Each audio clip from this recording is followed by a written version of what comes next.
कभी सोचा है कि दुनिया में असली फैसले लेता कौन है? आज हम शक्ति की इसी छिपी हुई दुनिया को परत दर परत खोलने वाले हैं। एक ऐसी ताकत जो हम सबकी जिंदगी के हर पहलू को आकार देती है। ये एक बहुत मशहूर कहावत है ना? सदियों से हमारे कानों में गूंजती रही है। पर सवाल ये है कि क्या शक्ति हमेशा भ्रष्टी करती है या फिर इसकी कहानी कुछ और ज्यादा पेचीदा है? तो असल में ये शक्ति या पावर है क्या चीज? देखिए, ये वो सवाल है जिसने सदियों से बड़े बड़े विचारकों को उलझाए रखा है। तो चलिए आज इस जटिल पहेली को एक साथ मिलकर सुलझाने की कोशिश करते हैं। तो शक्ति को देखने का जो सबसे पहला और शायद सबसे आसान नजरिया है वो है अभिजात्य वर्ग का। ये थ्योरी कहती है कि किसी भी समाज में हमेशा एक छोटा सा ग्रुप ही होता है जो असल में राज करता है। मतलब इस नजरिए से देखें तो समाज हमेशा दो हिस्सों में बटा होता है। एक तरफ एक छोटा ऑर्गेनाइज्ड रूलिंग क्लास और दूसरी तरफ एक बहुत बड़ी अनऑर्गेनाइज्ड जनता जिन पर शासन किया जाता है। इसे एक पिरामिड की तरह समझिए, जहां सारी की सारी ताकत बस ऊपर चोटी पर सिमटी हुई है। अब देखिए, इटली के एक स्कॉलर थे विल्फ्रेडो पैरेटो। उन्होंने इस बात को और भी दिलचस्प बना दिया।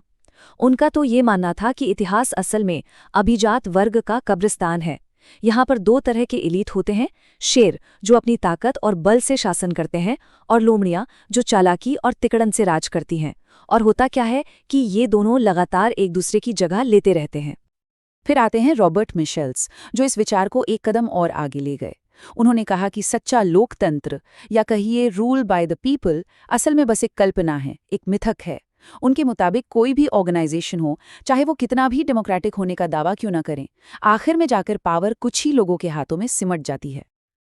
पर क्या शक्ति हमेशा ऐसे किसी ऊंचे टॉवर में कैद होती है? जरूरी नहीं।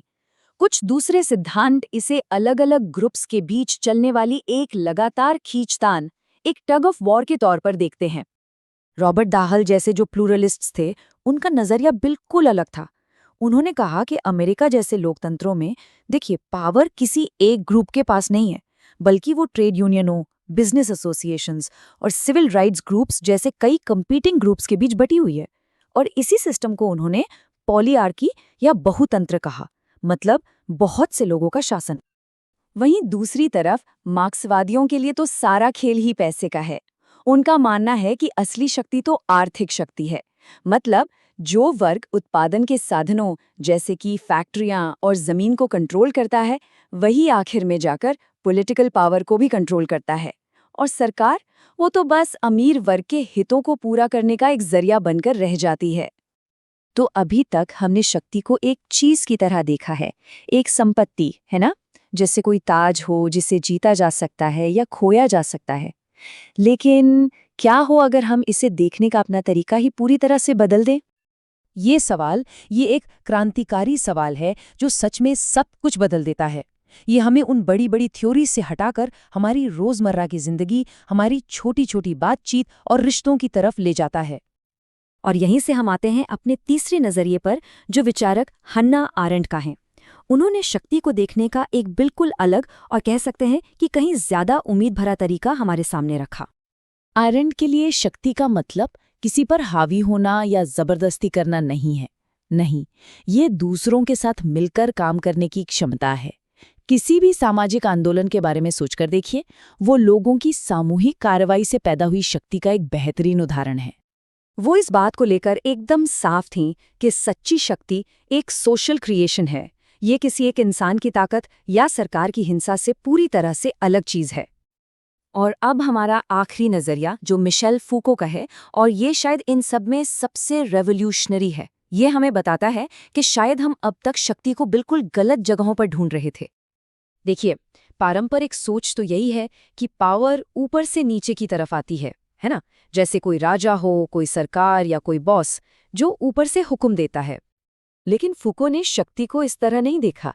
उन्होंने इसे हमारे शरीर की बारीक नसों यानी कैपिलरीज में बहते खून की तरह देखा, एक ऐसा जाल जो पूरे समाज में फैला हुआ है और हर रिश्ते, हर बातचीत तक पहुंचता है। फूको के लिए शक्ति सिर्फ दबाने वाली या ना कहने वाली चीज नहीं है, बल्कि ये हमें बनाती है। ये हमें बताती है कि हम कौन हैं। ये हमारी पहचान, हमारे व्यवहार, हमारी इच्छाओं तक को आकार देती है। मिसाल के तौर पे एक डॉक्टर की शक्ति सिर्फ बीमारी का इलाज करने में नहीं है, बल्कि ये तय करने में भी है कि स्वस्थ क्या है और अस्वस्थ क्या है। और यहीं से उनका सबसे जरूरी विचार सामने आता है। शक्ति और ज्ञान एक दूसरे से गहराई से जुड़े हुए हैं। असल में ये तय करने की क्षमता कि क्या सच है या क्या नॉर्मल है, यही शक्ति का सबसे बड़ा रूप है। तो इन सभी अलग अलग नजरियों से गुजरने के बाद सवाल तो यही उठता है कि भाई इनमें से कौन सा सिद्धांत सही है। सच तो ये है कि इसका कोई एक सही जवाब नहीं है। इन सभी सिद्धांतों को अलग अलग चश्मों या लेंस की तरह सोचना चाहिए। हर लेंस हमें शक्ति के इस कॉम्प्लेक्स तस्वीर के एक अलग हिस्से को ज्यादा साफ देखने में मदद करता है। इन अलग अलग नजरियों के बीच अदला बदली करके ही हम सब अपने चारों ओर ग्लोबल पॉलिटिक्स से लेकर हमारी अपनी रोजमर्रा की जिंदगी तक काम कर रही शक्ति की इन जटिल परतों को समझना शुरू कर सकते हैं। तो अब सवाल ये उठता है कि इन लेंसों के जरिए देखने पर दुनिया में शक्ति आखिर कहाँ-कहाँ काम करती हुई दिखाई देती है।